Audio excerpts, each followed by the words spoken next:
Gautam ji,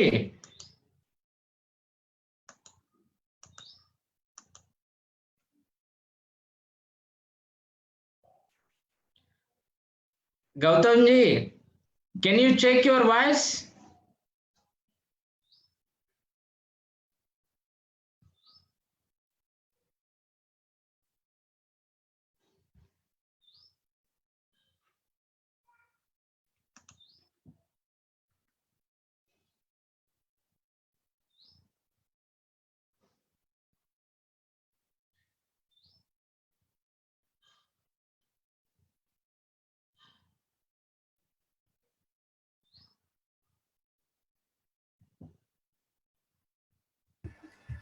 hello Parmar साहब।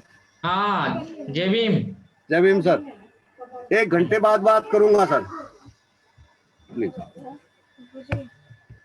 हाँ sir. हाँ, आवाज आ रहा है? आवाज आ रही है। Okay, just you come to middle. Middle. हाँ, थोड़ा कैमरा नीचे कर लो। Okay, that's fine.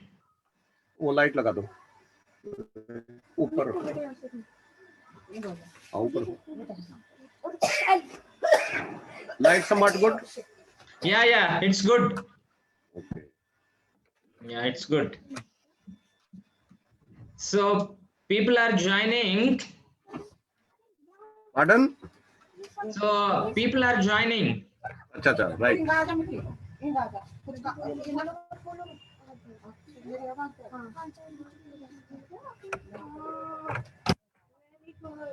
किसी को बैठना है तो कुर्सी ले लो वहां से, है ना? बैठना है तो कुर्सी ले लो, निकालो 2 कुर्सी, उधर से 2 कुर्सी निकालो, निकालो।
ऑन फेसबुक है भाई, live on Facebook. Hello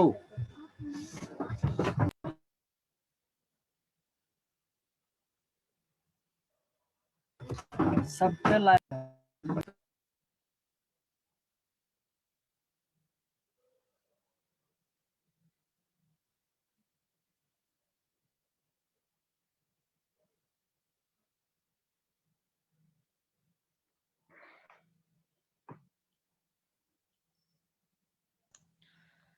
So Gautamji, we are also on Facebook Live.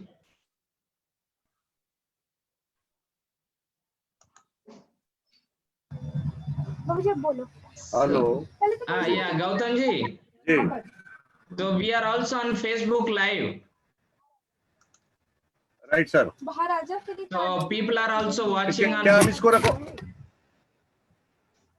अच्छा हेलो, आप हाँ, लोग क्या कर रहे हैं? ये हिल गया, हिल गया, yeah. लाइट कम होगी ना। So we are also. हम लोग can we record it? Yeah, yeah. Already. कैसे रिकॉर्ड करेंगे हम लोग? So we are आप recording. कर रहे हैं? Gautamji. Yes sir. So I am recording. It will be available. Okay okay So I'm recording. Don't worry about recording. So. Okay. So we are on Facebook Live. People are also watching on Facebook. Okay sir. And some people are joining in Zoom meeting. So we will wait for 2 more minutes. Okay And then we will slowly start.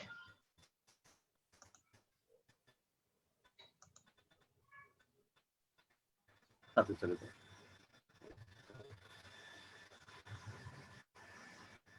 आप लोग बैठना है तो है ना, chair है बाहर, उधर से भी खींच लो एक चेयर। ये भी उठा के दे दो अगर। So I welcome you all.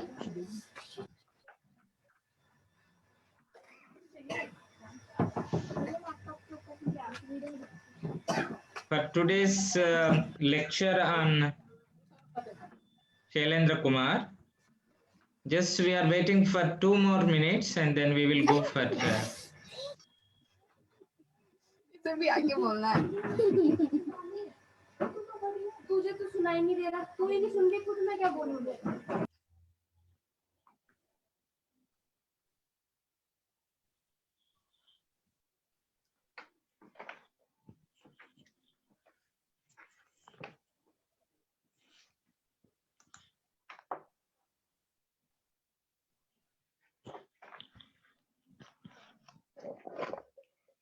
आप लोग बैठना है ना, चेयर है बाहर, उधर से खींच लो एक chair.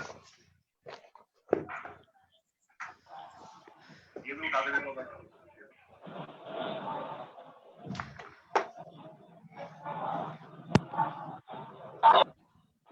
Gautam ji.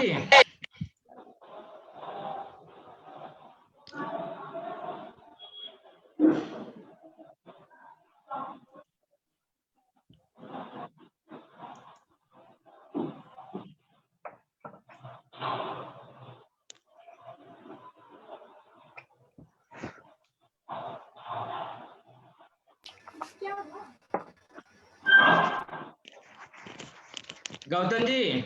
Yes sir. So shall we start? As you like. Yeah. Okay, I think we will slowly start because.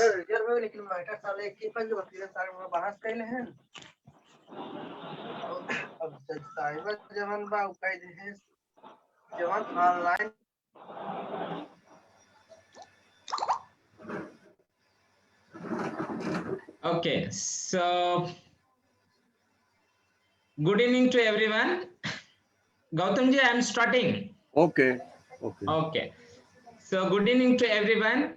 On behalf of Satyashodak, I welcome you all, both in Zoom meeting as well as on Facebook Live. This is the lectures number 7, which is a part of the lecture series that we have started on Dalit musical traditions. So lecture number 7 is on Shailendra, the legendary of Bollywood, is life and songs. So this is very important lecture because Shailendra is only known to some people who are familiar with the film industry, particularly in 1950s and 60s. But large majority of the people, particularly from the Bahujan communities, people do not know him, his contribution, his struggle, his inspiring story.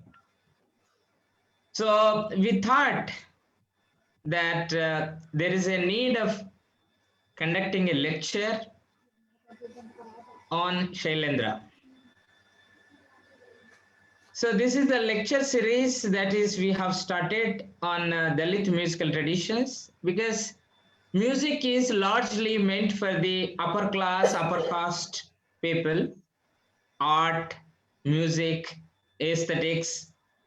So when we talk about Bahujan communities, Dalit communities, subaltern communities, they have contributed a lot to the music world.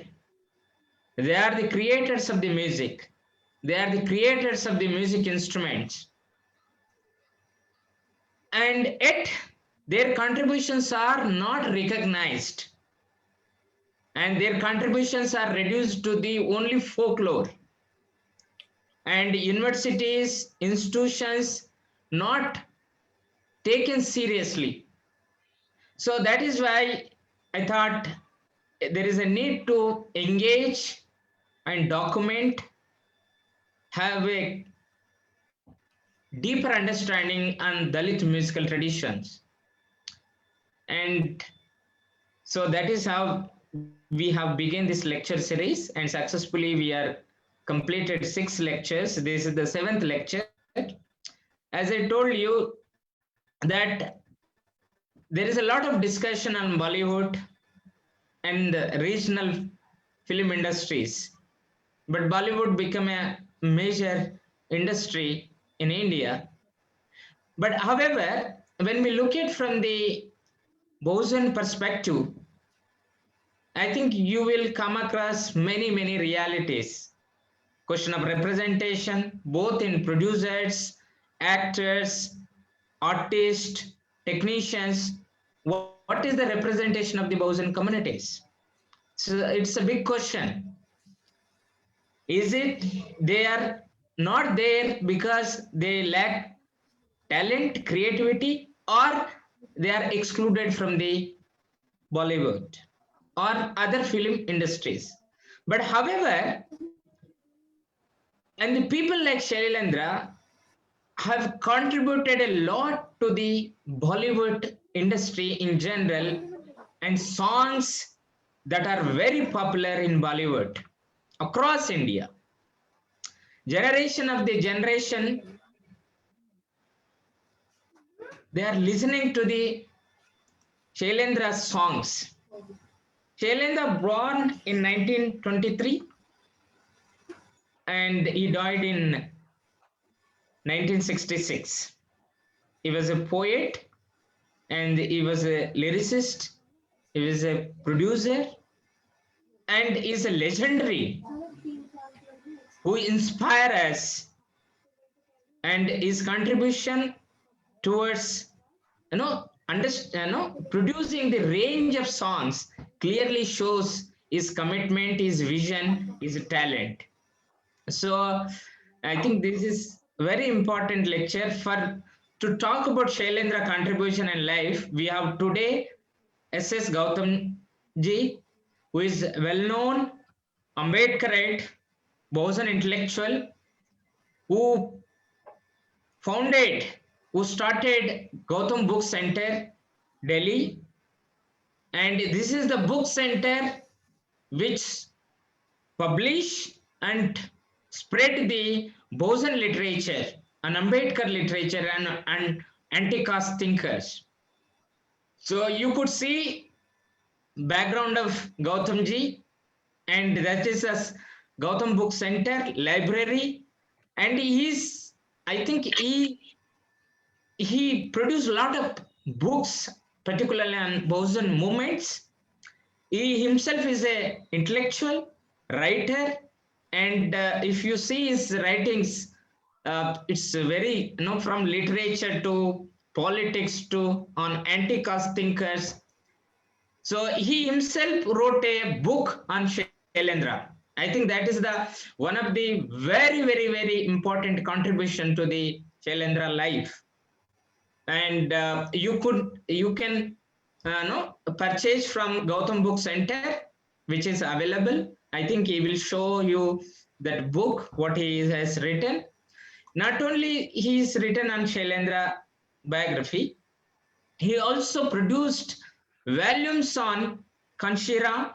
I think his collection on Kanshiram is a significant contribution to the legacy of Kanshiram. He also wrote on literature. So many books you will find. He goes to various cities to organize the bookstalls, and he regularly visit to the Nagpur and book fairs in Delhi, and he delivers lectures. So in a way, his contribution to the Bosan movement and Ambedkar thinking is very, very, very important. And when I met him in Nagpur long back, he suggested me to read a Shailendra biography. And so after almost 3 to 4 years or 5 years, so I remember why he has given that book to me. And few days back I called him that, sir, we would like to have a lecture on Shailendra. He was happily accepted and agreed to deliver a lecture. And so I am very thankful on behalf of Satyachodak. I am very thankful to the SS Gautamji. And now he will speak for 50 minutes to 1 hour in detailed on Shailendra's songs and life and contribution. And then we will have a question answers. So we are on Facebook Live. People are also watching on Facebook. So I'm recording this lecture. Later it will be uploaded to the YouTube so that general audience can watch it. So Gautamji, please start your, I request you to start your lecture. As जैसे doctor Chandraiah साहब ने बताया कि दलित समाज में बहुत सारे महापुरुष हुए हैं और ये इन महापुरुषों का डॉक्यूमेंटेशन प्रॉपर नहीं हो पाया हमारा, ये बहुत बड़ा एक हमारा लकुना रहा। दलित समाज में समय समय पे बहुत सारे महापुरुष जैसे हुए हैं, उनमें से सबसे ज्यादा कंट्रीब्यूशन बाबा साहब का, जो सामाजिक, धार्मिक और राजनीतिक कोई फील्ड ऐसा नहीं है जिसपे डॉक्टर बाबा साहब आम्बेडकर ने ना लिखा हो। बाबू जगजीवन राम जी को ले लो तो 40 वर्ष लगातार केंद्रीय मंत्रालय संभालते हुए अपनी पूरी योग्यता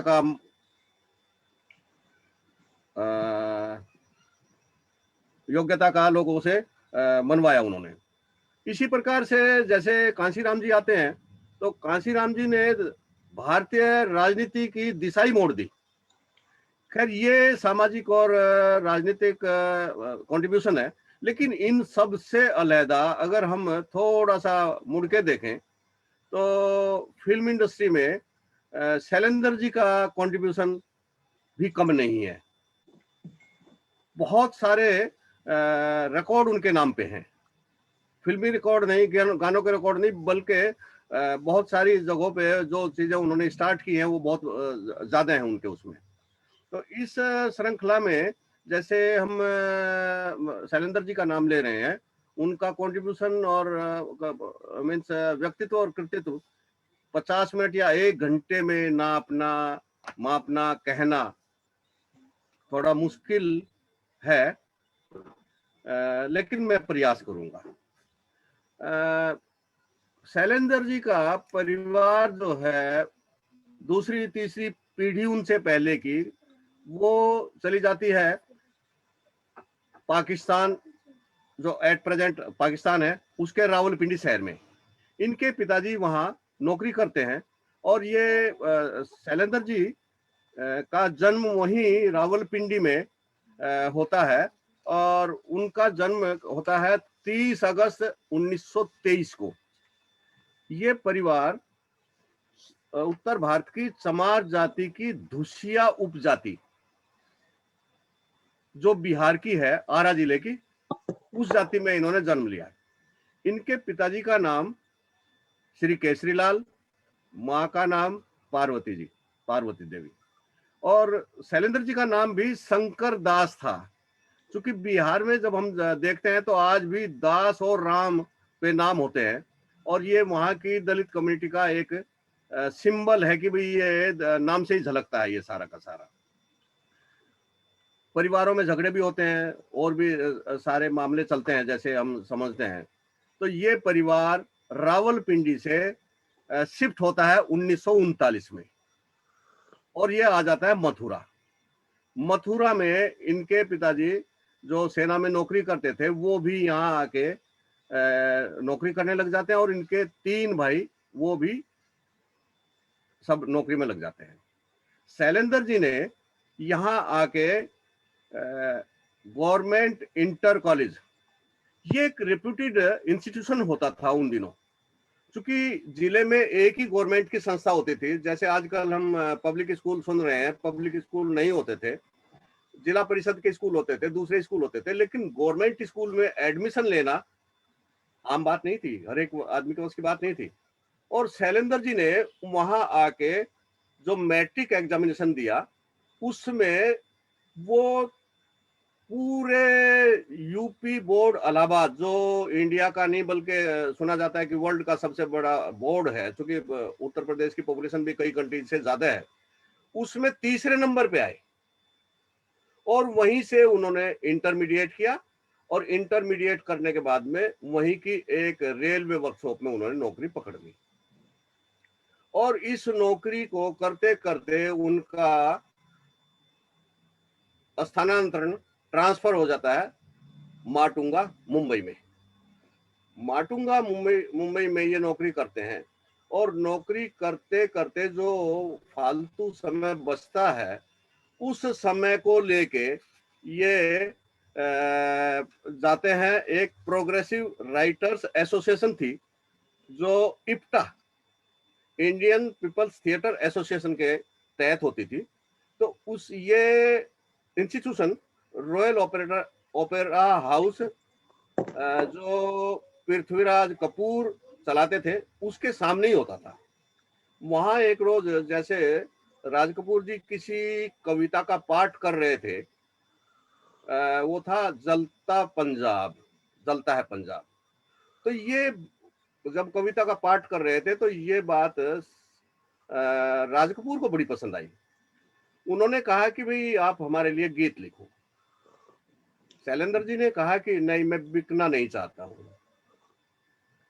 राज कपूर जी बड़े निरुत्साहित हुए और उन्होंने अपना कार्ड, विजिटिंग कार्ड दिया और कहा कि आप कभी मिल लेना, देख लीजिएगा। इस बीच क्या हुआ कि राज कपूर जी की शादी भी हो जाती है 18 साल की उम्र में और वो शादी होती है झांसी से, एक बंगाली परिवार है उससे में शादी होती है और इसमें उनकी पत्नी गर्भवती होती है और पहला प्रसव वो मायके में होना है। तो इतना पैसा राज कपूर जी के पास नहीं था कि उनको भेजा जाए और 2-3 महीने के लिए वो सारा कुछ बेयर कर सके। राज कपूर जी से शैलेंद्र जी ने संपर्क किया क्योंकि वो विजिटिंग कार्ड जो दिया था, और उनसे 500 रुपए उन्होंने लिए। कुछ दिन के बाद में वो 500 रुपए जब लौटाने गए शैलेंद्र जी, तो राज कपूर ने कहा कि नहीं, मेरी एक फिल्म है, उसके लिए आप गीत लिख दें। उन्होंने पुनः आग्रह किया, तो इस आग्रह को शैलेंद्र जी नहीं मना कर पाए, और उन्होंने, बारिश हो रही थी, उसी वक्त कहा कि हमसे मिले तुम सजन, तुमसे मिले हम, और बोला यही गीत आपकी फिल्म में होगा, और उसका नाम फिल्म का रख दिया गया था बरसात। तो बरसात फिल्म 1949 में बनी, और ये सारा का सारा उसमें गीत लिखे। लेकिन यहाँ एक घटना जो राज कपूर जी ने कहा कि मैं बिकना नहीं चाहता हूँ, देखा कि हमारे गांव देहात में जो सांग तमाशे होते थे, गाने बजाने वाले होते थे, तो लोग उनको प्रॉपर रेस्पेक्ट नहीं दिया करते थे। इसका कारण मैं समझता हूँ शायद वो दलित कम्युनिटी के हुआ करते थे, तो उनको दूर रखा जाता था। और हम लोगों की बारात शादी में भी बाजा बजाने वाले और गाने वाले भी हुआ करते थे, उनको भी हम लोग भी खुद प्रॉपर सम्मान नहीं देते थे। कहने का मतलब यह है कि गाने बजाने वालों का सम्मान नहीं होता था, इसलिए राज कपूर जी ने मना किया। चूंकि मुंशी प्रेमचंद और उपेंद्र नाथ अस्क, जो हिंदी के काफी बड़े राइटर हैं, ये दोनों को इनवाइट किया फिल्म इंडस्ट्री ने, इन दोनों ने मना कर दिया। उसके कारण दो थे। एक कारण ये कि फिल्मी दुनिया वालों के एक तो नाक नक्शा बहुत ज्यादा होता है, दूसरे कहानी में वो परिवर्तन करते हैं जो लेखकों को पसंद नहीं होता है। तो राज कपूर जी को उन्होंने मना कर दिया था। लेकिन अब शायद उनके मन में बात आई और उन्होंने गीत लिखने के लिए तैयार हो गए। इसी सीरीज में मैं एक और बात कहना चाहूंगा कि गोपाल दास नीरज ने गीत लिखे जो एक साहित्यकार थे, और आखिर में क्या हुआ कि वो साहित्यकार कम और फिल्मी गीतकार ही जाने जाते हैं, और साहित्य पीछे हो गया। राज कपूर जी को जब हम बाकी जिंदगी देखते हैं उनकी, तो 1955 में उन्होंने न्योता और चुनौती नाम की एक कविता की पुस्तक लिखी थी, जिसका communist publishing house, people's publishing house Bombay ने प्रकाशन किया था। और ये जो गीत लिखे हैं, इसके बाद उनके कुछ फुटकर गीत भी आए। वो नामवर सिंह जी ने, जो हिंदी के प्रसिद्ध आलोचक हैं, उन्होंने उसका संपादन किया, जिसका जिक्र मैं आगे करूंगा। लेकिन ये जो गीत लिखे इन्होंने, ये 25 वर्ष की उम्र में ही इन्होंने एक सम्मानित जगह बना ली थी अपनी कवियों की दुनिया में। इसके बारे में अगर हम थोड़ा सा और चलेंगे, तो राज कपूर जी के बारे में कहा जाता है कि राज कपूर जी को जैसे आइडिया आया लिखने का, तो लिखने के लिए उन्होंने कभी ऐसा नहीं किया कि खाली बैठ के सोचा। वो चलते रहे। अगर कहीं उनको विचार आया, तो उन्होंने सिगरेट की डब्बी उठाई और उसको फाड़ के कागज बनाया, और कहीं से कोयला मिल गया तो उसको कलम समझ के गीत लिख दिया। बाद में वही लोगों की दिल की धड़कन बन गया। तो शैलेंद्र जी इस तरीके से बहुत ज्यादा टैलेंट के धनी थे।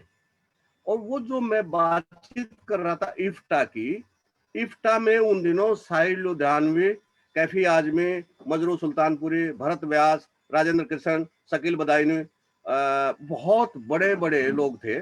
और इस इफ्टा का कंट्रीब्यूशन ये रहा कि इसमें बलराज साहनी जैसे कलाकार दिए इस इफ्टा ने। और इफ्टा ने जो कलाकार दिए, इन कलाकारों का आज तक बहुत बड़ा नाम है। ये कोई मामूली लोग नहीं हुआ करते थे। शैलेंद्र जी की एक और विशेष बात जो उनके बारे में कही जाती है कि उनको चीजों को समराइज करने में बहुत महारत हासिल थी। राज कपूर ने एक उस समय के प्रसिद्ध गीतकार होते थे ख्वाजा अहमद अब्बास, के ए अब्बास। उनको शैलेंद्र जी को कहा राज कपूर ने कि आप कहानी सुनो और उस पर गीत लिखने हैं। राज कपूर जी उनके पास गए और उन्होंने 2.5 घंटे उनको कहानी सुनाई। और के अब्बास ने सोचा नया लड़का है, तो उन्होंने पूछा, हाँ कविराज कुछ आया समझ में? तो राज कपूर ने एक लाइन में जवाब दिया, गर्दिश में था पर आसमान का तारा था, आवारा था। और इसमें उन्होंने इतना लोहा माना उसका के अब्बास ने कि आपने तो पूरी कहानी को समराइज कर दिया मेरी। और इसी आवारा नाम से बाकी बाद में फिल्म बनी।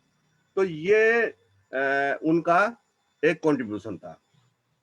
राज कपूर जी का एक और खास मकसद कविता लिखने पे बड़ा जोर देते थे वो। और कविताएं जो लिखते थे, तो आज जितने लोग हम हड़ताल करते हैं उसमें उन्होंने एक नारा दिया था, क्योंकि यूनियन में रहते थे रेलवे वालों की, और वही ऑफिस भी होता था, जोर जुल्म की टक्कर में हड़ताल हमारा नारा है।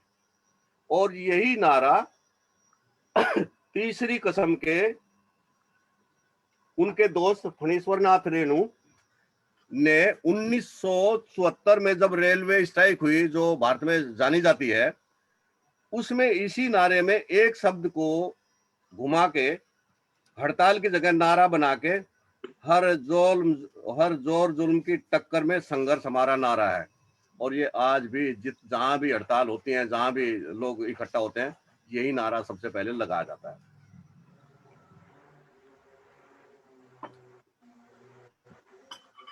राज कपूर जी को अगर हम देखें एक तरीके से, जैसे डॉक्टर अंबेडकर साहब ने अपनी सारी उम्र में इतने कटु अनुभव किए, अपमान सहे, लेकिन जब उन्होंने संविधान लिखा तो उस संविधान में कहीं भी कड़वाहट नहीं आ पाई।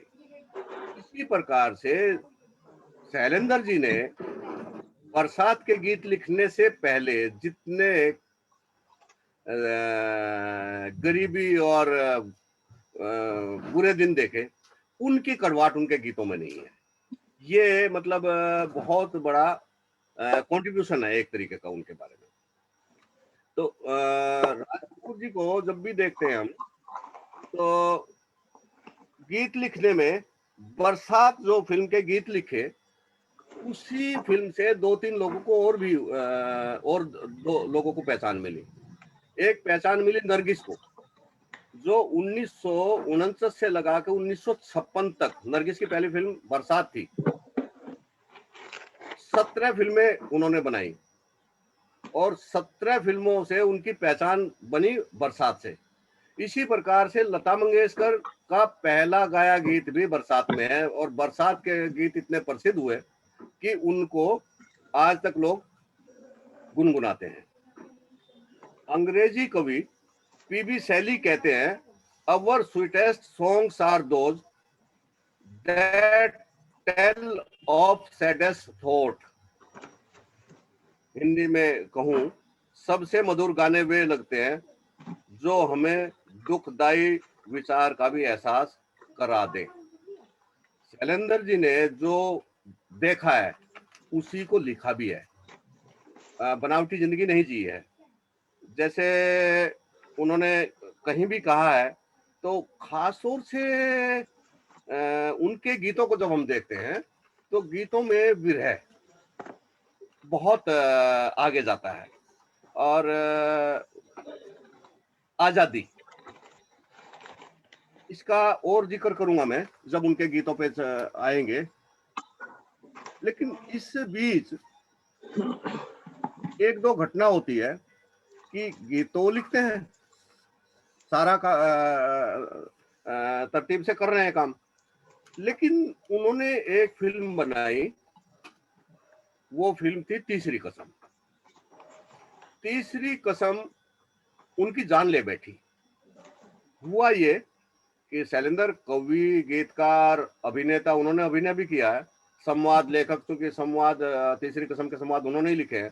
फिल्म निर्माता, सभी कुछ में उन्होंने हाथ आजमाया।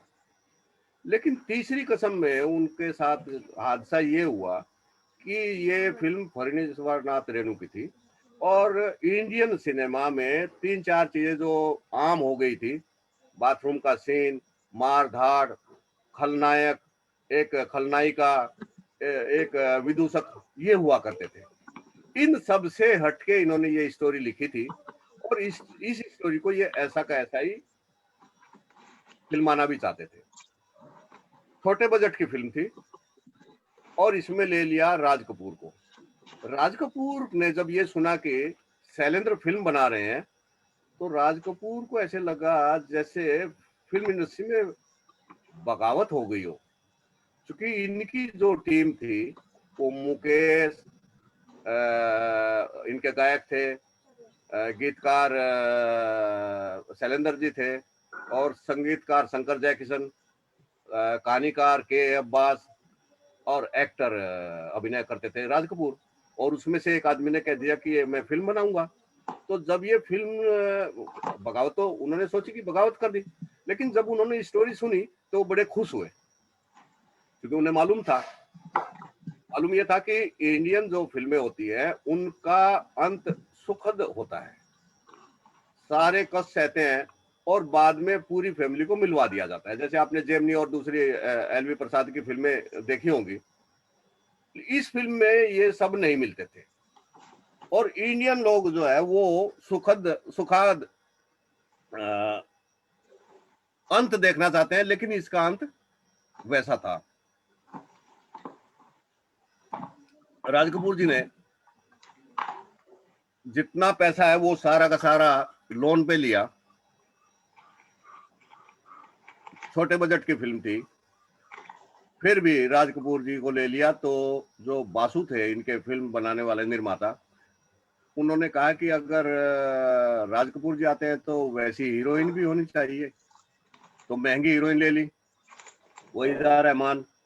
और जब राज कपूर जी से वो समय मांगे तो राज कपूर जी की फिल्म बन रही थी संगम, और संगम फिल्म बनाते बनाते राज कपूर जी समय स्पेयर नहीं कर पा रहे थे और समय बीतता चला जा रहा था और बजट बढ़ता चला जा रहा था। जब भी बातचीत करे शैलेंद्र जी बातचीत करे राज कपूर से, तो राज कपूर कहते हैं मैं तो घर का आदमी हूँ, मुझे तो जब चाहोगे मिला लूं, बुला लेना, बस थोड़ा सा काम संगम का है वो कर लूं खत्म। इस कहने में ही उस फिल्म का इतना लंबा टाइम कर दिया कि बहुत बियॉन्ड एक्सपेक्टेशन पैसा लग गया।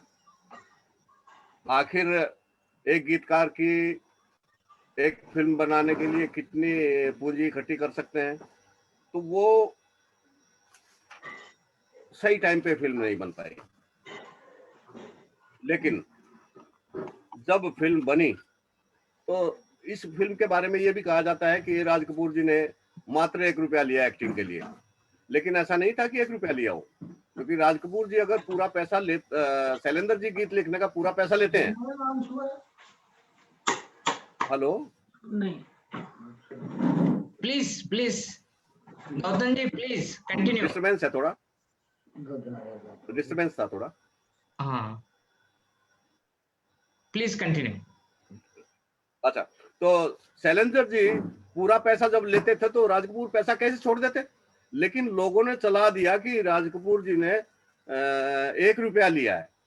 राज कपूर जी ने जिस तरीके से, एक गीत में बताऊंगा जो संगम का गीत है, और उस गीत में पूरी कहानी कह देते हो जो उनके साथ हुआ है, दोस्त दोस्त ना रहा, यार यार ना रहा, तो उसमें वो कहानी बताते हैं कि उनके साथ क्या बीता है।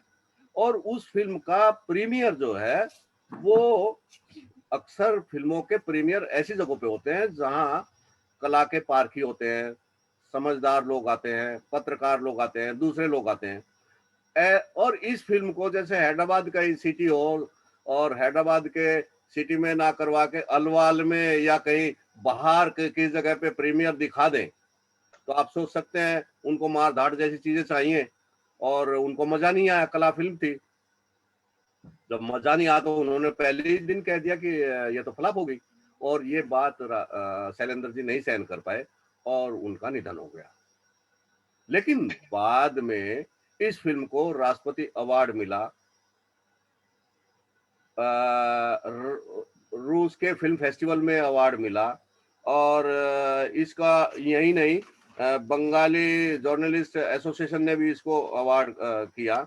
तो इस तरीके से राज कपूर जी को जो इनके साथ करना चाहिए था कि अच्छे डिस्ट्रीब्यूटर दे देते, उनके प्रभाव में आ सकते थे लोग, लेकिन उन्होंने बिल्कुल भी ये सहन नहीं किया और इस फिल्म को फ्लॉप होने दिया, ताकि लोग आगे फिल्म बनाने की हिम्मत ना कर पाए।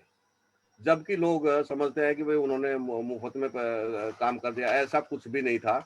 उनके बेटे ने इसके बारे में बहुत सारी बातें कही हैं, और उन्होंने कहा कि बाद के जो गीत लिखे राज कपूर जी ने, उनकी एक झलक लीजिए। रुला के गया सपना, ये गीत लिखा। कभी जो कह ना पाया वो होठों पे अब आई, अदालत उठ चुकी अब करेगा कौन सुनवाई, तुम्हारी भी जय जय जय, हमारी भी जय जय, सफर जितना था हो गया, ना तुम्हारे ना हमारे। ये सारे के सारे उनकी आत्मकथा की तरह से सेंटेंस हैं, गानों के बोल हैं जो उन्होंने लिखे हैं कि भी मेरे साथ क्या हुआ। राज कपूर जी गीत लिखते हैं तो वो, मुझे लगता है कभी कभी मैं सोचता हूँ कि जैसे बहुजन नायक कांशीराम जी का जो फक्कड़पन था, जो उनका इरादा था, शायद दोनों में एक ही बात थी। क्योंकि राज कपूर जी ने एक गीत लिखा है, होंगे राजे राजकुंवर हम बिगड़े दिल शहजादे, हम सिंहासन पर जा बैठे जब जब करे इरादे। ये कांशीराम जी ने करके दिखाया। तो ये सारा का सारा, चूंकि कांशीराम जी बिल्कुल फटे हाल थे, कुछ भी नहीं था, लेकिन इस बिगड़े दिल शहजादे की एक तमन्ना आई और उन्होंने वो करके दिखा जो शैलेंद्र जी लिख के गए। तो इस तरीके से एक और आत्मसम्मान जिसमें झलकता है, भीख में जो मोती मिले वो भी हम ना लेंगे, भीख में जो मोती मिले वो भी हम ना लेंगे, जिंदगी के आंसुओं को माला, जिंदगी के आंसुओं की माला पहनेंगे। तो कितना आत्मसम्मान है उनको। इस तरीके से करते करते जब हम, अच्छा, एक जो शैलेंद्र जी ने, शैलेंद्र जी का जो कंट्रीब्यूशन है वो मुख्य है कि उन दिनों गीत सारे के सारे उर्दू में लिखे जा रहे थे, और उर्दू में लोगों को, उर्दू में सारे के सारे शायर होते थे। इसका एक असर ये पड़ा कि जब अंग्रेज भारत आए, तो अंग्रेज आने के बाद में वो शाम को बैठते थे, क्लबों में बैठते थे, नाच गाना करते थे। तो उन्होंने ड्रामा शुरू किया, होता तो भारत में भी था, लेकिन वो इस तरीके से ऑर्गेनाइज्ड वे में नहीं था। तो वो शाम को नाच गाना करते थे। उस नाच गाने को करते करते पारसी कम्युनिटी जो बॉम्बे की थी, उनकी वो समझ में आया, और Parsi is a commercial community. पारसियों ने पारसी थिएटर की नींव डाल दी, पारसी थिएटर की नींव डाल दी। तो इसके बाद जो हिंदुस्तानी आदमी, उन्होंने भी अपने ड्रामा की नींव डाली, और ये ड्रामे करने के लिए पृथ्वीराज कपूर और दूसरे लोग देश के पूरे हिस्सों में, जैसे सर्कस होता है इस तरीके से जाया करते थे। तो भारतीय सिनेमा पे पारसी प्रभाव और गीतों का प्रभाव उर्दू का बहुत ज्यादा था। हालांकि लोग बहुत प्यारे लगते हैं गीत, लेकिन उनका अर्थ नहीं समझते था हिंदुस्तानी आदमी। इस सारे में सबसे पहला आदमी अगर कोई है हिंदी में गीत लिखने वाला तो वो शैलेंद्र है, जिसने हिंदी में गीत लिखने का परंपरा शुरू किया। और यही नहीं, भोजपुरी की भी परंपरा उन्होंने शुरू की। इससे पहले कोई गीत नहीं लिख रहा था। लोग बहुत मजे हुए लोग हुआ करते थे फिल्म इंडस्ट्री में, लेकिन जैसे गीत लिखना हिंदी में शुरू किया तो लोगों ने स्वीकार किया, क्योंकि लोगों की समझ में आते थे। उर्दू समझ में नहीं आती थी, अच्छी तो लगती है, नो डाउट एट ऑल। तो शैलेंद्र जी जब हिंदी में गीत लिखना शुरू किया तो लोगों को पसंद आए। शैलेंद्र जी के विषय में लोगों के जो विचार हैं उनको मैं बताऊं। उसमें कहा गुलजार ने, गुलजार के शब्द हैं, बिना शक शैलेंद्र को हिंदी सिनेमा का आज तक का सबसे बड़ा गीतकार कहा जा सकता है। उनके गीतों को खुरच कर देखें तो आपको सतह के नीचे दबे हुए अर्थ प्राप्त होंगे। उनके एक ही गीत में न जाने कितने गहरे अर्थ छिपे होते हैं। बाबू जगजीवन राम जी ने कहा शैलेंद्र जी के जन्मदिन 30 अगस्त 1966 को कि संत रविदास के बाद शैलेंद्र हिंदी के सर्वाधिक लोकप्रिय दलित कवि हैं। राज कपूर ने शैलेंद्र के विषय में सही लिखा है, उन्होंने पैसों के लोभ में गीत कभी नहीं लिखे। जब तक उनके अपने अंतर्भाव की गूंज नहीं उठती तब तक वे लिखते नहीं थे। एक जगह और राज कपूर जी ने कहा शैलेंद्र के हर गीत में कुछ न कुछ विचार, दर्शन और भावनात्मक तीव्रता थी। शंकर जयकिशन जो उनके संगीतकार थे, शंकर जयकिशन की जोड़ी में से शंकर ने कहा शैलेंद्र जी के बारे में कहा कि सच्ची और खरी खरी बात कहना और सुनना शैलेंद्र जी को अच्छा लगता था। कई बार गीत के बोलों को लेकर हम खूब झगड़ते थे। शैलेंद्र जी एक सीधे साधे आदमी थे, वे झूठ से नफरत करते थे। पत्रकार कोई फिल्म इंडस्ट्री के प्रसिद्ध पत्रकार रामकृष्ण हैं, जिन्होंने शैलेंद्र जी की जिंदगी लिखी है। उन्होंने लिखा कि मानसिक शांति का संबंध लगता है धन दौलत और ऐशो आराम के साथ बिल्कुल नहीं है, और इसे शैलेंद्र जी ने अपनी जिंदगी में उतारा।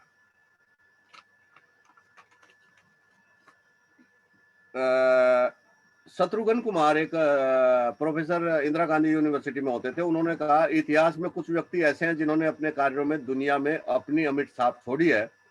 गीतकार शैलेंद्र इस देश के उन महान हस्तियों में से हैं जिन्होंने अपनी अमिट छाप छोड़ी है। हिंदी के एक नागार्जुन प्रसिद्ध कवि है, सुना है होगा आपने। उन्होंने कहा युग की अनुगूंजित पीड़ा की घोर घन घटासी गहराई, प्रिय भाई शैलेंद्र तुम्हारी पंक्ति नभ में लहराई। एम देसाई साहब फिल्म समीक्षक हैं, उन्होंने लिखा शैलेंद्र चाहते थे कि उनके गीत सबको समझ में आ जाए और उन्हें एक अनपढ़ कुली भी उसी मस्ती में गुनगुना सके जिस अंदाज में कोई पढ़ा लिखा शहरी। वे चाहते थे कि उनके गीतों को हर उम्र के लोग पसंद करें। अक्सर उनके गीत उनके खुद अपने जीवन से प्रेरित होते थे। भट्टाचार्य जी, रिंके भट्टाचार्य, जो प्रसिद्ध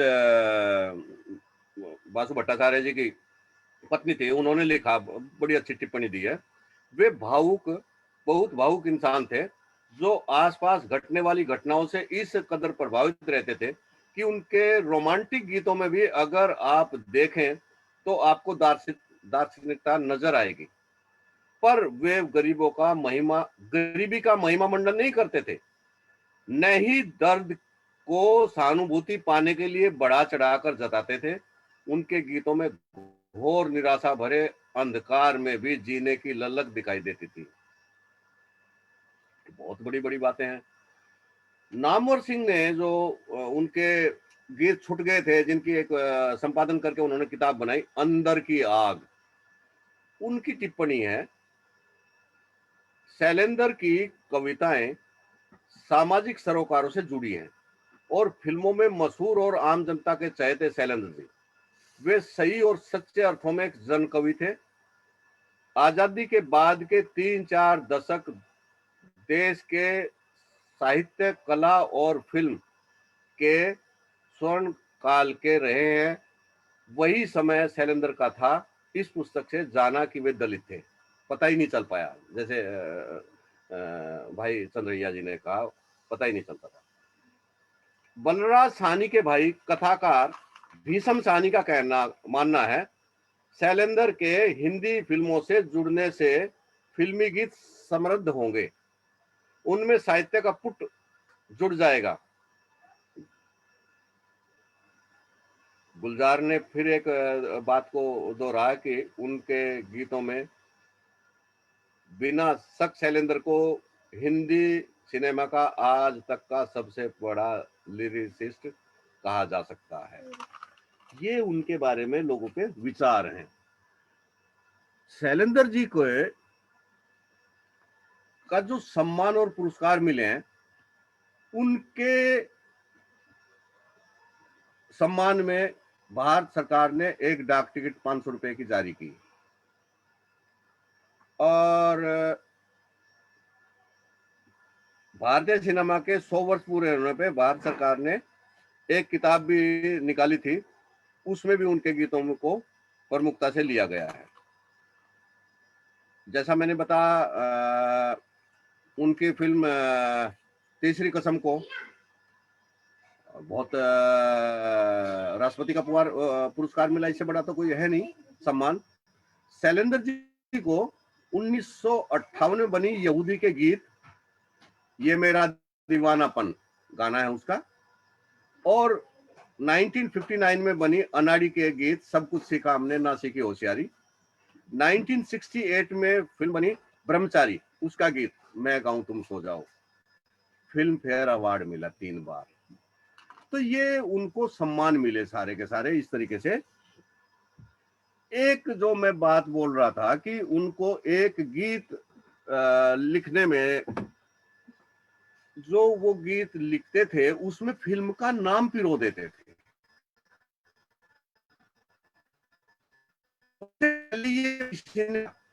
इसमें जैसे बरसात में हमसे मिले तुम सजन, तुमसे मिले हम, आवारा हूं या गर्दिश में भी आसमान का तारा हूं, अनाड़ी फिल्म में सब कुछ सीखा हमने ना सीखी होशियारी, सच है दुनिया वालों हमें अनाड़ी, जिस देश में गंगा बहती है फिल्म में, होठों पे सच्चाई रहती है, यहाँ दिल में सच्चाई रहती है, हम उस देश के वासी हैं जिस देश में गंगा बहती है। कठपुतली बोल रही कठपुतली डोरी कौन संग बांधी, सच बतला तू नाचे किसके लिए, संगम तेरे मन की गंगा और मेरे मन की जमुना, बोल राधा बोल संगम होगा कि नहीं। बंदनी एक फिल्म बनी थी, इसमें संगीत दिया था एस डी बर्मन साहब ने। मत खेल जल जाएगा कहती है आग मेरे मन की, मैं बंदनी पिया की मैं संगनी साजन की। हरियाली और रास्ता एक फिल्म बनी थी। देखिए दार्शनिकता कैसे झलकती है, जीवन के दो पहलू, हरियाली और रास्ता गीत का मुखड़ा बनाया। दिल अपना और प्रीत पराई, फिल्म का नाम भी बड़ा अच्छा है, और इसमें गीत लिखा उन्होंने, दिल अपना और प्रीत पराई, किसने ये रीत बनाई, आंधी ने एक दीप जलाया और पानी ने ये आग लगाई। चोरी चोरी फिल्म थी, जहां मैं जाती हूं वहीं चले आते हो, चोरी चोरी मेरे दिल में समाते हो। रात और दिन फिल्म में, रात और दिन दिया जले मेरे दिल में फिर भी, मेरे मन में फिर भी अंधियारा है। सांझ और सवेरा, देखो हम कहते हैं अक्सर जिसके लिए तड़पे हम सारा जीवन भर, यही है वो सांझ और सवेरा। ये गीत के बोल लिखे उन्होंने। दीवाना दीवाना मुझको लोग कहे मैं समझू जग है दीवाना, ये कला है विशेष। गुनाहों का देवता फिल्म बनाई, साता था बनू प्यार की राहों का देवता, मुझको बना दिया गुनाहों का देवता। हरे कांच की चूड़िया, कुछ ना बोलूंगी मैं मुख ना खोलूंगी मैं, बज उठेंगी हरे कांच की चूड़िया। आस का पंछी, दिल मेरा एक आस का पंछी उड़ता है, ऊंचे गगन पहुंचेगी एक दिन कहीं तो चांद की उजली जमी पर। सीमा एक फिल्म थी, पुरानी फिल्म है बहुत। तू प्यार का सागर है, इधर झूम के गाए, उधर उधर है मौत खड़ी, कोई क्या जाने कहाँ है सीमा, उलझन आन पड़ी। अपने समय के सबसे महंगे गीतकार थे शैलेंद्र जी। एक बार सुना जाता है कि इनके साथी थे हसरत जयपुरी। हसरत जयपुरी से विजयानंद, जो देवानंद जी के भाई होते थे, वो उनसे गीत लिखाते थे। लेकिन हसरत जयपुरी इनके भी दोस्त होते थे, शैलेंद्र जी के।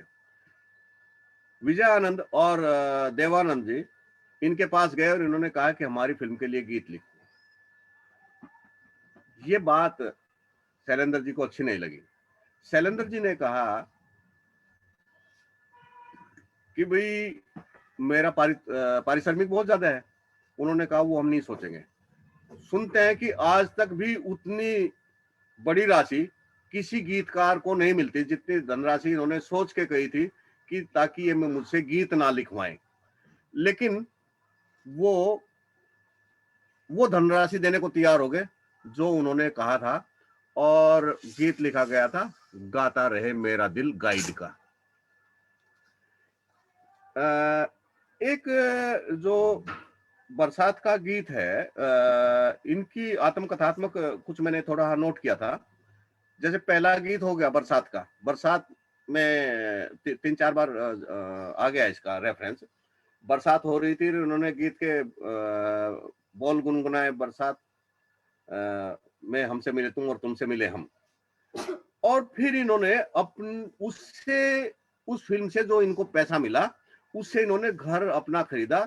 उस घर का नाम रखा रिमझिम, और बरसात का एक गीत बनाया, रिमझिम के तराने लेके आई बरसात। शंकर जयकिशन रंगोली फिल्म का गीत लिखने के लिए इनके पास आए, तो जयकिशन एक लड़की को मुड़ मुड़ के देख रहे थे, तो इन्होंने गीत लिख दिया मुड़ मुड़ के ना देख मुड़ मुड़ के। आप लोगों ने सुना होगा ये। और श्री 420 का गीत, छोटे से घर में गरीब का बेटा, मैं हूं माँ के नसीब का बेटा, रंजो गम बचपन के साथी, आंधियों में जली जीवन बाती, भूख ने हमें प्यार से पाला, दिल का हाल सुने दिल वाला। फिल्म काल गर्ल के लिए शंकर जयकिशन ने गीत लिखवा लिया राजेंद्र कृष्ण से, और शंकर जयकिशन म्यूजिक बनाते थे इनकी फिल्म का, इनके गीतों का। और वो जो गीत होते थे तो कई बार धुन पहले बना लेते हैं, लेकिन शंकर जयकिशन ने क्या किया कि गीत बना के गीत की धुन बना के राजेंद्र कृष्ण को कह दिया कि आप इसके गीत बोल लिखें। इससे शैलेंद्र जी नाराज हुए और उन्होंने एक गाने के बोल लिखे, छोटी सी ये दुनिया पहचाने रास्ते, तुम कहीं तो मिलोगे तो पूछोगे हाल। इन सारे गिले शिकवों को, जब ये सारे गिले शिकवे हुए, तो एक रोज राज कपूर जी इनको चौपाटी पे ले गए और वहां भेलपूरी खिला के सबको राजी किया। तो ये जो मैं एक बात बोल रहा था, तीसरी कसम असफल जब हो गई तो इन्होंने गीत लिखे हैं। ये गीत सारी कहानी कह देता है, विशेष रूप से तीसरी कसम के फेलियर की। दोस्त दोस्त ना रहा, प्यार प्यार ना रहा, जिंदगी हमें तेरा एतबार ना रहा, एतबार ना रहा। अमानते ये प्यार की गया था जिसको सौंप कर, वो मेरे दोस्त तुम ही तो थे, तुम ही तो थे, जो जिंदगी की राह पर बने मेरे हमसफर तुम ही तो थे, वो दोस्त तुम ही थे, तुम ही थे, सारे भेद खुल गए, राजदार ना रहा। अब इसमें और क्या कहना चाहते? साफ तो कह दिया ना कि राज कपूर ने उनको साथ नहीं दिया। ये अब अच्छा, इनको लोरी गीत लिखने का, जो बाल गीत लिखते हैं, विभिन्न जो विधाएं हैं गीतों की, उन पे मैंने कुछ संग्रह किया था। तो वो संग्रह मैं आपको बताना चाहता हूं कि कैसे गीतों को इन्होंने लिया है। बाल गीत, ईचक दाना बीचक दाना, दाने ऊपर दाना, छज्जे ऊपर लड़की नाचे, लड़का है दीवाना। आप लोग सुने हैं? नन्हे मुन्ने तेरी मुट्ठी में क्या है, मुट्ठी में है तकदीर हमारी। ब्रह्मचारी फिल्म का एक गीत जिसे अवार्ड भी मिला, फिल्म को भी अवार्ड मिला। इस गीत में ऐसी कल्पना है, मैं गाऊं तुम सो जाओ, सुख सपनों में खो जाओ। ये गीत लिखने का उनका तरतीब था। और इसी तरीके से एक गीत है उनका, बेगानी शादी में अब्दुल्ला दीवाना, ऐसे मनमोजी को मुश्किल है समझाना। कुछ गीतों के मैं मुखड़े सुनाना चाहूंगा आपको। जिसके लिए तड़फे जीवन सारा, यही है वो सांझ सवेरा, चाहा था बनूं प्यार की राहों का देवता, मुझको बना दिया गुनाहों का देवता, दुनिया बनाने वाले तेरे मन में क्या समाई, काहे को तूने दुनिया बनाई, जीना यहाँ मरना यहाँ, इसके सिवा जाना कहाँ, ऐ मेरे दिल कहीं और चल, गम की दुनिया से दिल भर गया है, ढूंढ ले अब और कोई नया घर, अंधे जहान के अंधे रास्ते, जाए तो जाए कहाँ, सजन रे झूठ मत बोलो, खुदा के पास जाना है, ना हाथी है ना घोड़ा है, पैदल ही जाना है। फिर हटके कहते हैं, वहां कौन है तेरा मुसाफिर, जाएगा कहाँ, दम ले ले घड़ी भर, ये छैया पाएगा कहाँ, दिन ढल जाए रात ना आए, तू तो ना आए तेरी याद सताए। दूसरा गीत, प्यार में जिनके सब जग छोड़ा और हुए बदनाम, उनके ही हाथों हाल हुआ, बैठे दिल को थाम, अपने कभी थे अब हैं पराए। और दो तीन, ऐ मेरे दिल ये मेरा दिल दीवानापन, या मोहब्बत का सरूर, तू ना पहचाने तो ये तेरी नजरों का कसूर। एक और गीत, दिल तड़प तड़प के कह रहा है आ भी जा, तू हमसे आंख ना चुरा, तुझे कसम आ भी जा, ये वादा करो चांद के सामने, भुला तो ना दोगे मेरे प्यार को, खोया खोया चांद खुला खुला आसमान, आंखों में सारी रात जाएगी, तुमको भी नींद कैसे आएगी। एक और गीत के मुखड़ा, वो चांद खिला वो रात वो तारे हंसे, ये रात अजब मत वाली है, समझने वाले समझ गए, ना समझे वो अनाड़ी है। होठों पे सच्चाई रहती है जहां दिल में सफाई रहती है, हम उस देश के वासी हैं जिस देश में गंगा बहती है, ये चमन हमारा सपना है। आज राष्ट्रवाद की बातें हो रही ना, सुन लीजिए क्या कह रहा है, ये चमन हमारा अपना है, इस देश पे अपना राज है, मत कहो कि सर पे टोपी है, कहो सर पे हमारे ताज है। अब दिल्ली दूर नहीं, मैं ये गीत लिखा था कभी। एक और गीत सीधी 420 में, मेरा जूता है जापानी, ये पतलून इंग्लिस्तानी, सर पे लाल टोपी मगर दिल फिर भी, सर पे लाल टोपी फिर हिंदुस्तानी। साम्यवादी विचारधारा को आगे रखा, इसलिए नेहरू उनको कई बार जब भी रशिया गए हैं उनको साथ ले गए हैं, और रशिया के लोग उनको पसंद करते थे, क्योंकि जीवन में सभी को तो ऐसी चीजें मिलनी चाहिए ना जो जिनसे जीवन चलता है, और इनकी पैरवी करना गीतकार का लेखक का काम है, क्योंकि वो तो मूक नायक है, और मूक नायक की तरफदारी करना लेखक का काम है। जब बाबा साहब ने भी निकाला मूक नायक, तो इस तरीके से कुछ और चंद्रैया जी अलावा वो तो और सुनाऊं तो, कुछ और गीत के मुखड़े। या प्लीज। अच्छा, सीमा में एक गीत था, तू प्यार का सागर है तेरी एक बूंद के प्यासे हम, लोटा तो दिस तूने जिएंगे सारे, बोल रही कठपुतली डोरी कौन संग बांधी, बोल रही कठपुतली डोरी कौन संग बांधी, सच बतला तू नाचे किसके सारे, बावली कह कठपुतली डोरी पिया संग बांधी, मैं नाचू अपने पिया के लिए। तेरे मेरे दिल के बीच अब तो सदियों के फासले, यकीन होगा किसे किसके हम तुम एक, यकीन होगा किसे कि हम तुम एक संग चले थे। जिस देश में जिस प्रदेश में सोने चांदी के बदले में बिकते हैं दिल, इस गांव में दर्द के छांव में प्यार के नाम पर भी धड़कते हैं दिल। ये बड़ा भोलापन कई बार फिर दिखाते हैं शैलेंद्र जी।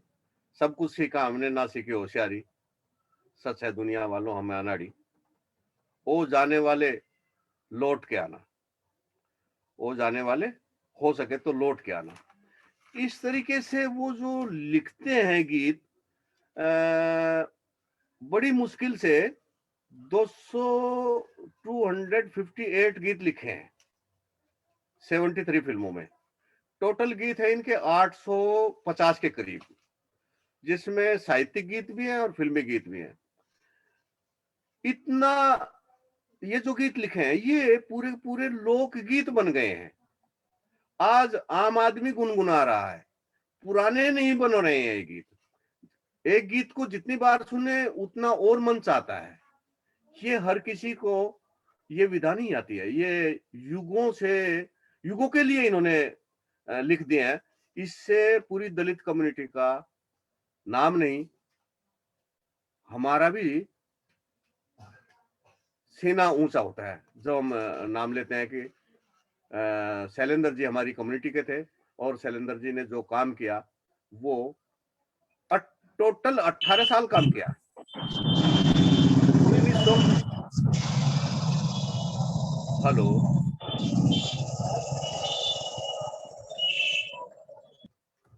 1939 में आते हैं और 1960 गुजर जाते हैं शैलेंद्र जी।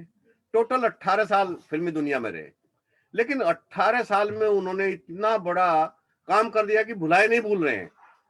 हिंदी गीतों की जैसे नींव डाल दी और अब लोग हिंदी में गीत लिख रहे हैं। गुलजार आए, दूसरे लोग आए, तो ये सब उनका कंट्रीब्यूशन है।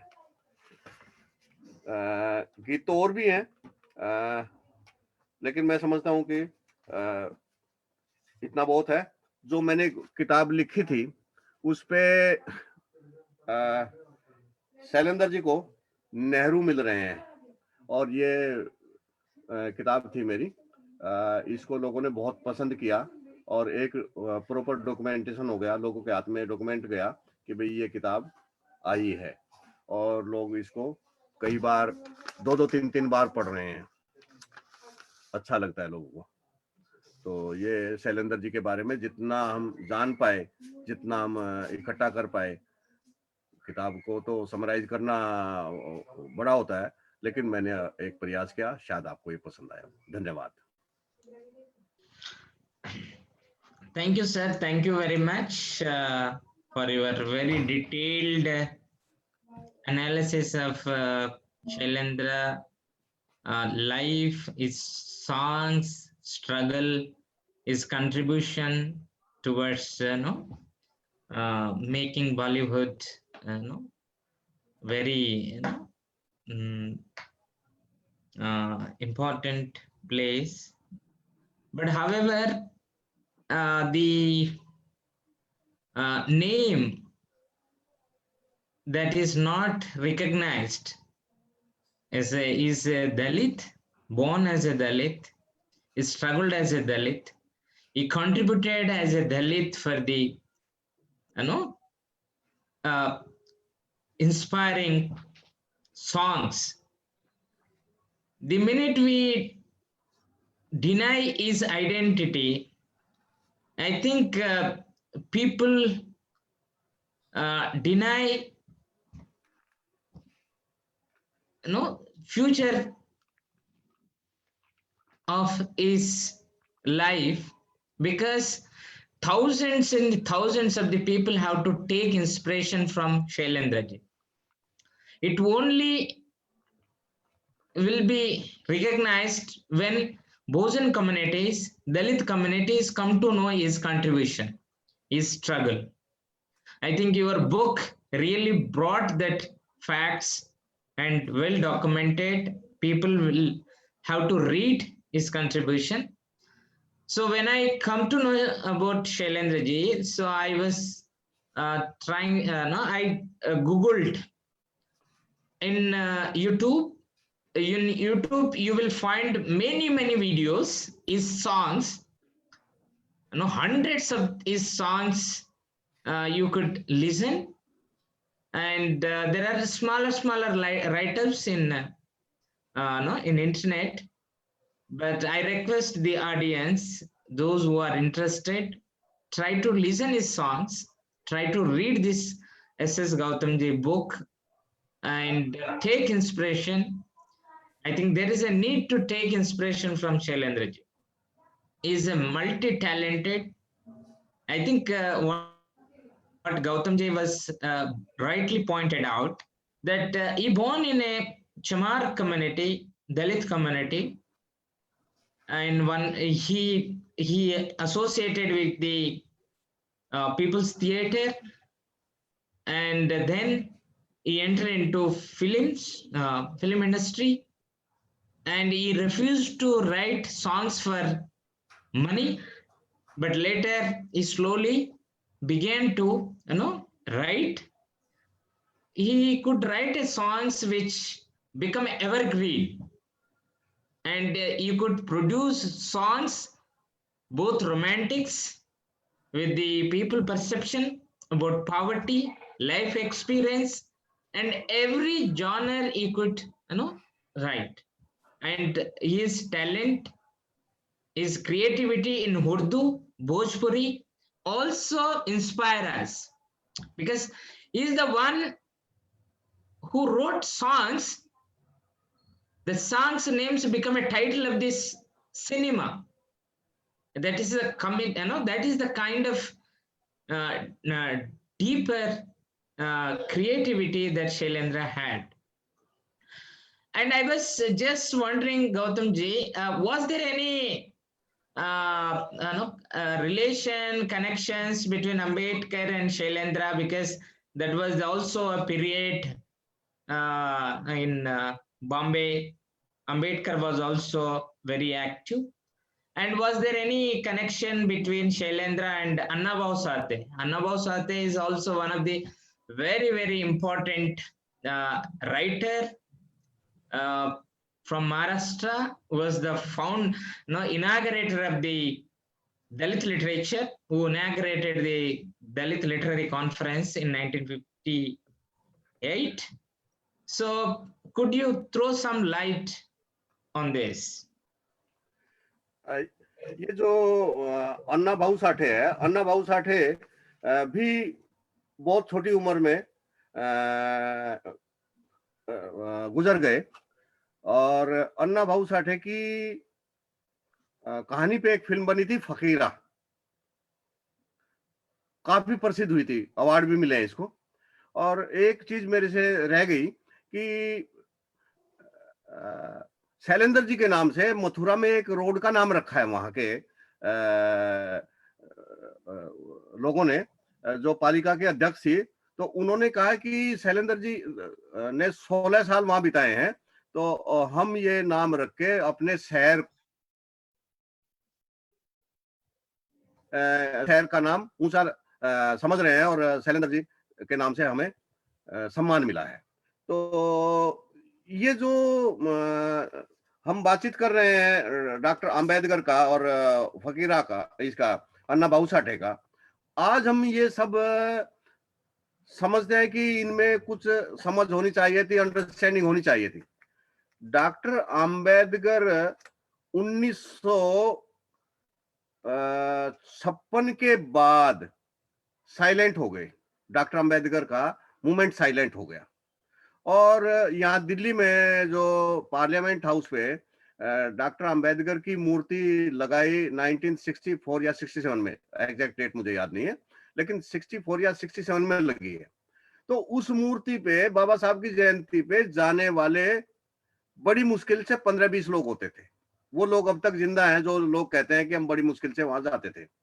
लेकिन डॉक्टर अंबेडकर जिंदा हो गए पुनः 1990 में, जब सेंटेनरी ईयर आया। तो सेंटेनरी ईयर में बाबा साहब को समझने के लिए एक पीढ़ी तैयार हो गई। उससे पहले उस तरीके से डॉक्टर अंबेडकर को नहीं समझा जा रहा था। वो बहुत इलिट क्लास के लिए एक फेस रह गया था। लेकिन 90 के बाद डॉक्टर अंबेडकर को समझने वाले, डॉक्टर अंबेडकर की बातों को विभिन्न दृष्टिकोणों से देखने वाले लोग पैदा हुए। आज हम रिलेशन चाहते हैं कि भाई इनमें रिलेशन रहा होगा, लेकिन मुझे नहीं लग रहा है कि ऐसा रिलेशन रहा है, क्योंकि आता ही नहीं है।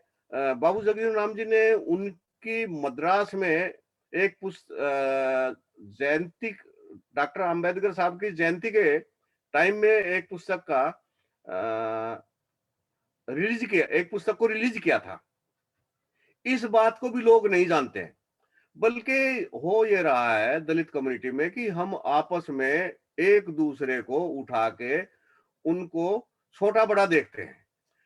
हम ये सीख नहीं ले रहे हैं कि सिखों के यहाँ 10 गुरु हैं, उसमें से 4-5 गुरु का नाम तो बहुत ठीक है, गुरु तेग बहादुर, गुरु नानक देव, गुरु गोविंद सिंह, इस तरीके से, लेकिन वो बाकी को भी सम्मान देते हैं।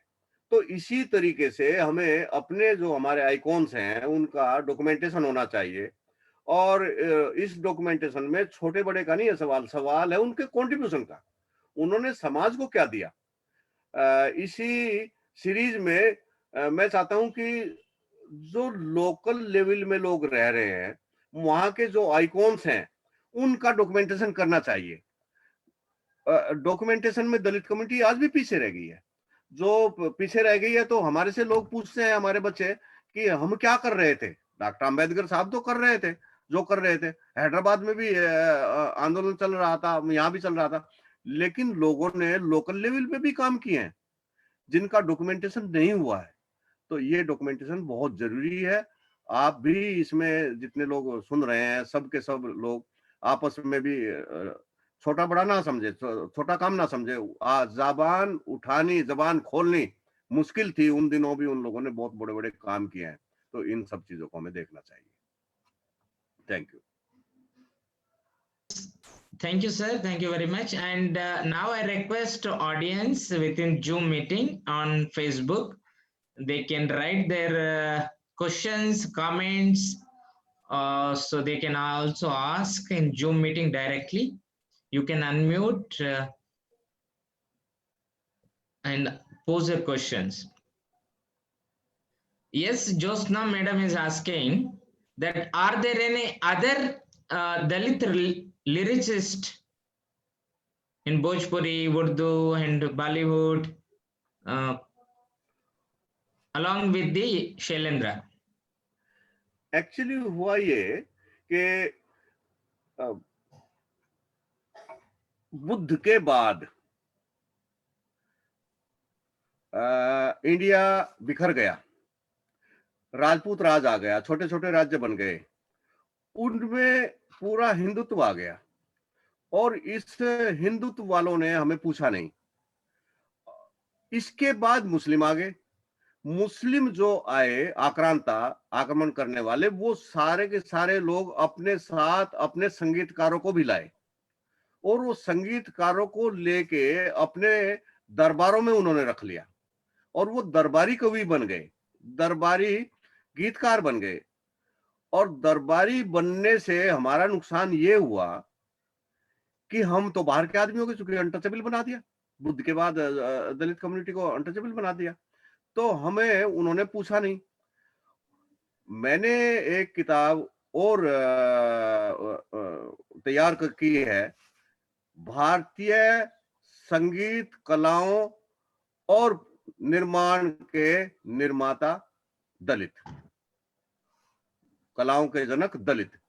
चूंकि इसको देखिए आप, जो आदमी को भी हाथ लगाते हुए अनटचेबल समझता है, तो जितने इंस्ट्रूमेंट है, म्यूजिकल इंस्ट्रूमेंट, वो तो सारे के सारे चमड़े के होते हैं, चमड़े से मढ़े जाते हैं, चमड़े के बगैर कोई इंस्ट्रूमेंट नहीं है। तो वो फिर चमड़े को कैसे करेंगे? और चमड़ा प्रोसेस होता था। जैसे एक वाद्य, आज कहते हैं उसे तार वाद्य। तार वाद्य का मतलब होता है जो तार की मापी तार बजाया जाए। इस तार से पहले तांत था इसका नाम, और तांत कहते हैं जो बकरे की आंत होती है, उस आंत को खींच के और सुखा के और उसे मढ़ा जाता था और उसे बजाते थे उंगली से, तो तांत वाद्य था।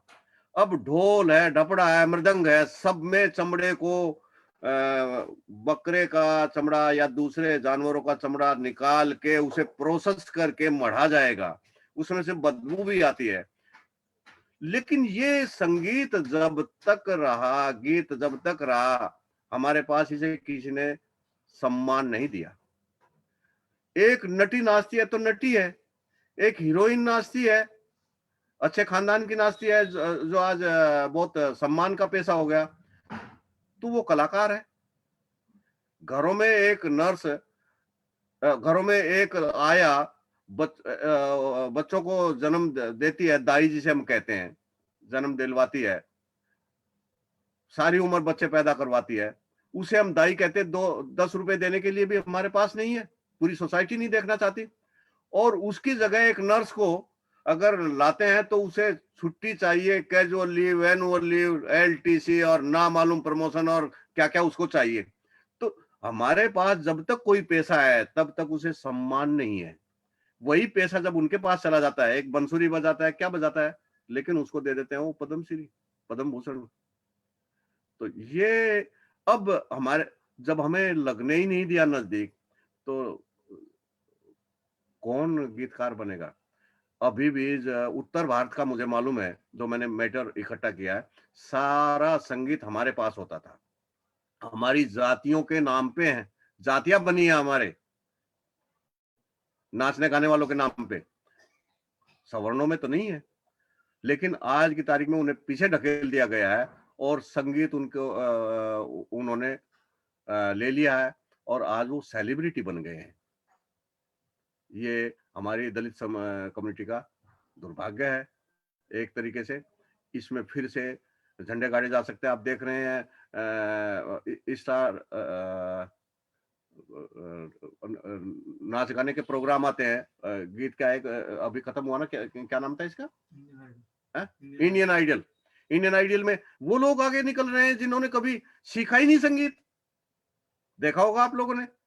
तो जब भी मौका मिलेगा, ये ठीक ऐसा है जैसे घास हो, दूब हो ना, दूब को आप उठा के रख दीजिए, रौंद दीजिए, लेकिन थोड़ा सा पानी मिलते ही फिर हरी हो जाती है। दलित कम्युनिटी को पद दलित बनाया, थोड़ा सा मौका मिलते ही फिर हमने अपने वेरियस फील्ड में रंग दिखाए हैं। फिर मौका मिलेगा, फिर काम करेंगे। Thank you. Thank you, sir. You are absolutely right that if we provide a small opportunity for the Dalit communities, Bahujan communities, they can create wonders. And in Indian Idol singing competition, a boy from the Punjab who is from the used to do polishing of the shoes, become an Indian Idol. That is the kind of creation that they can produce and present to this world. And there are many. I think Punjab also have a great tradition of Dalit singing and with the international standards. Ginni Mahi, with the mood. Yeah. Hansraj Hans. Hansraj and Wadali brothers. Yes, and you could also see now a new trend is also entering into India, particularly from the Dalit singers and musicians, that like with international standards, rock music, pop music. So if you see the Costless Collective from Tamil Nadu team, you could find a very robust creation with a modern instruments, and there is a Buddha wing team, and new variety of songs are coming. Young people are involving, using both traditional and the modern instruments. So we are creating, we were creators of the music. We are creating with the for the purpose of the social change. I think that is really you are right that Ilaiyaraaja के बराबर कोई भी नहीं है India में. yes, He's from. Ilayaraja, yes, is a legend of the music world, and many people across globe people listen his songs. So that is the contribution. So that is the contribution one has to recognize.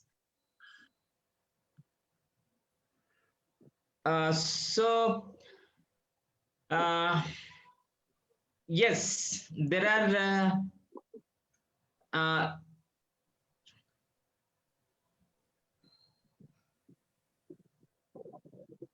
so please you can pause and you can also add if there are any points to add. I request.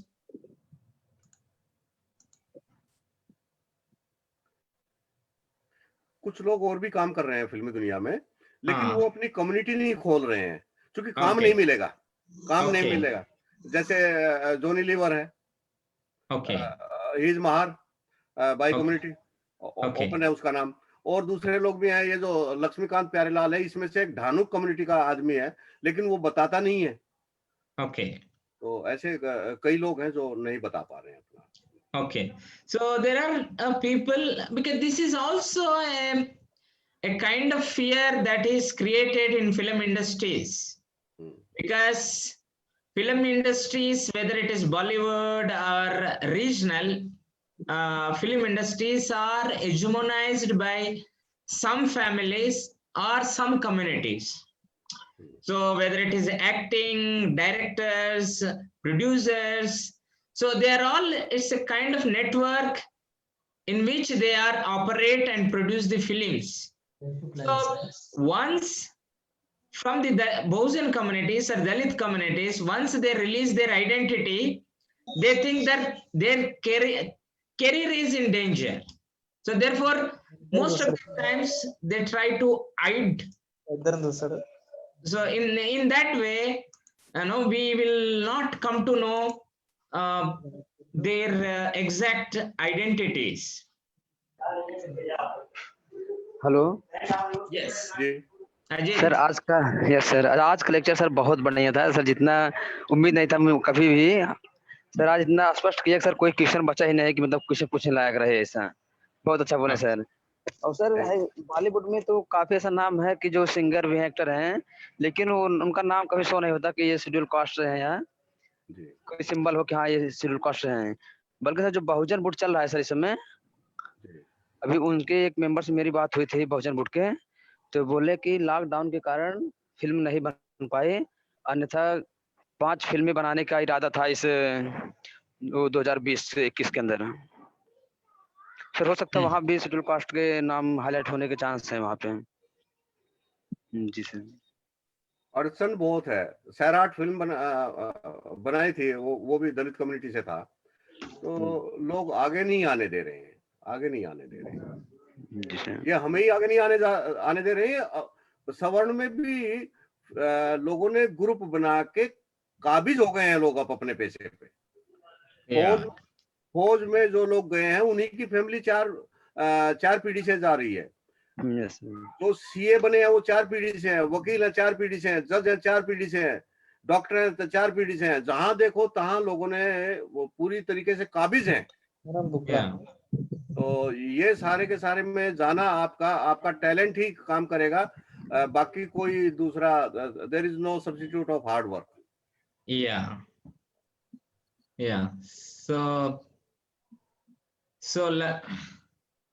So I request anybody, Lakshmi Narayana sir and other people, and Moses has written that in Telugu also there are many people, Modukuri Johnson, Rubens, and other people also contributing in Telugu film industry.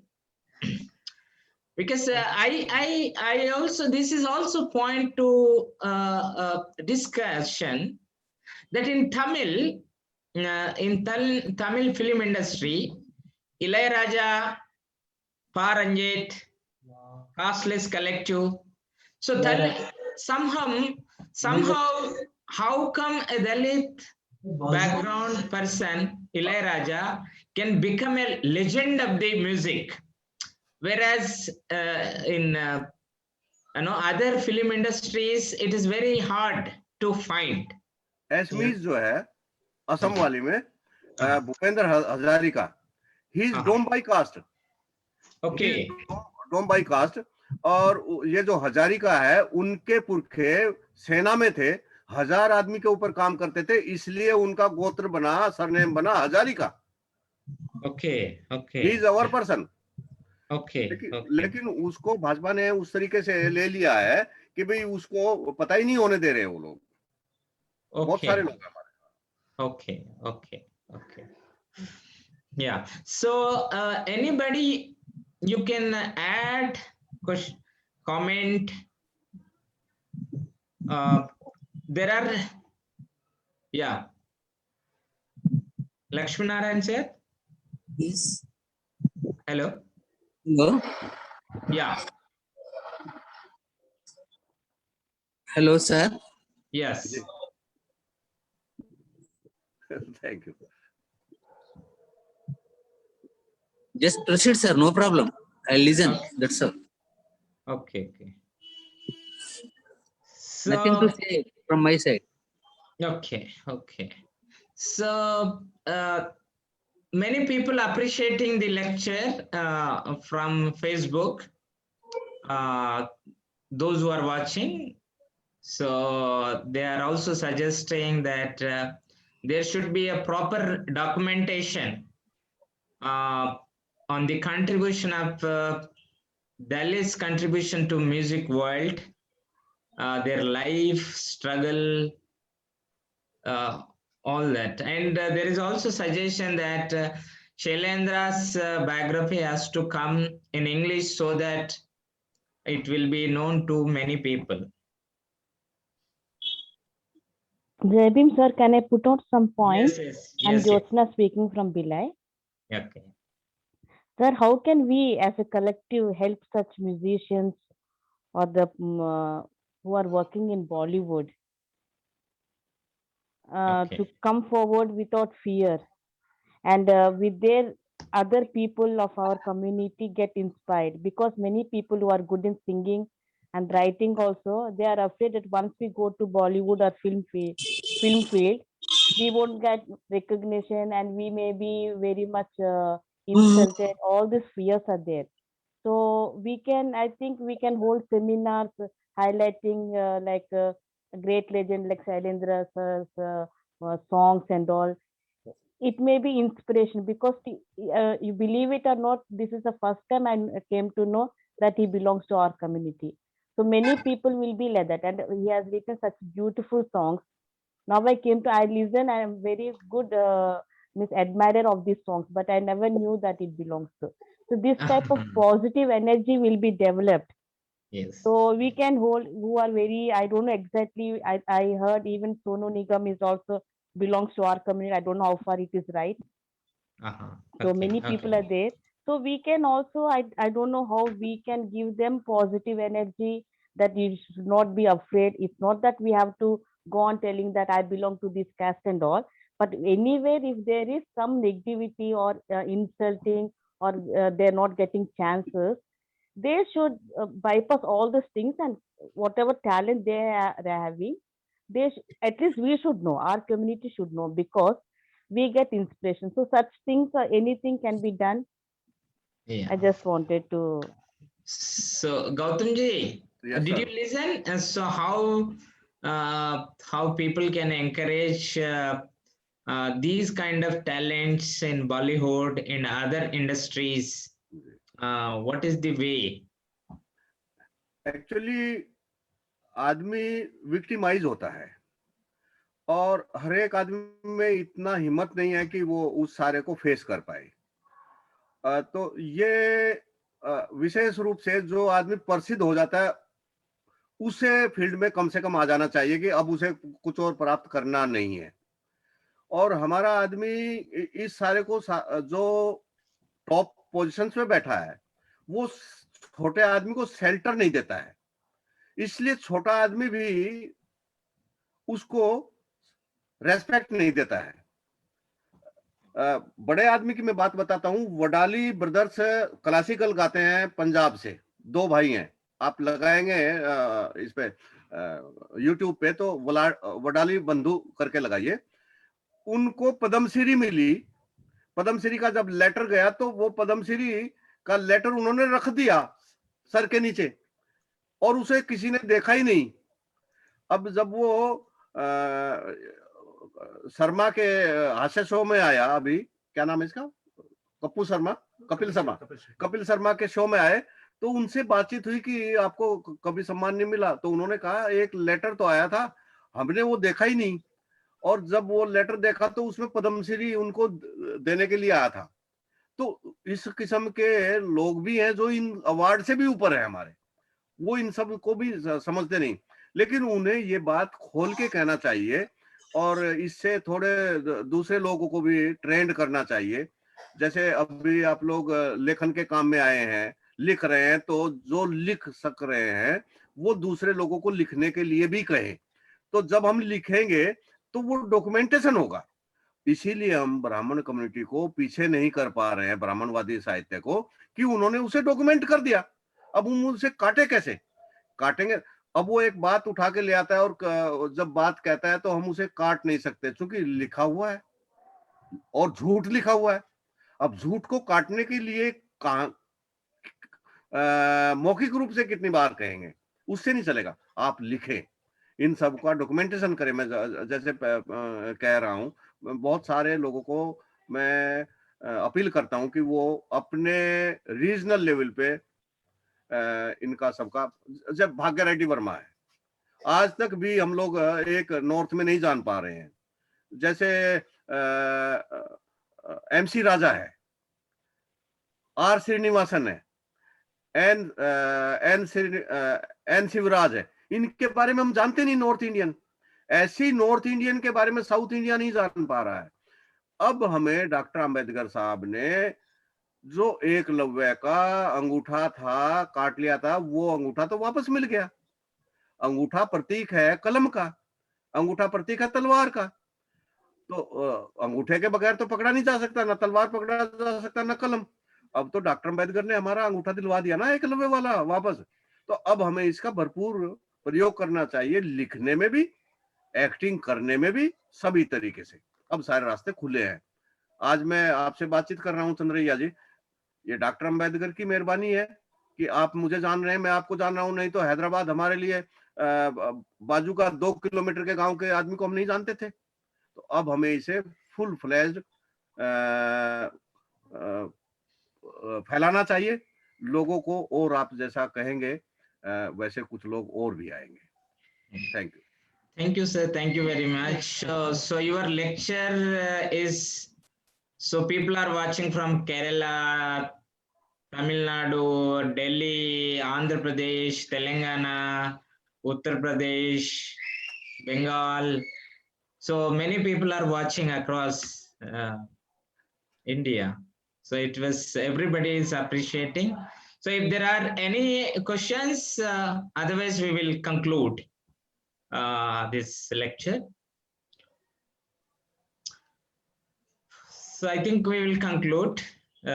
So Gautamji, would you like to say anything or shall I conclude? Thank you. Conclude कर लीजिए. Yeah. So on behalf of Satyashodak, we thank SS Gautamji for his wonderful lecture on Shailendra, the legend of the Bollywood, and his life and songs. This is the lecture which is presented a detailed story of the Shailendra and the unknown facts about Shailendra. So this is also a lecture which inspired to document other musicians, lyricists, poets, thinkers, leaders across India.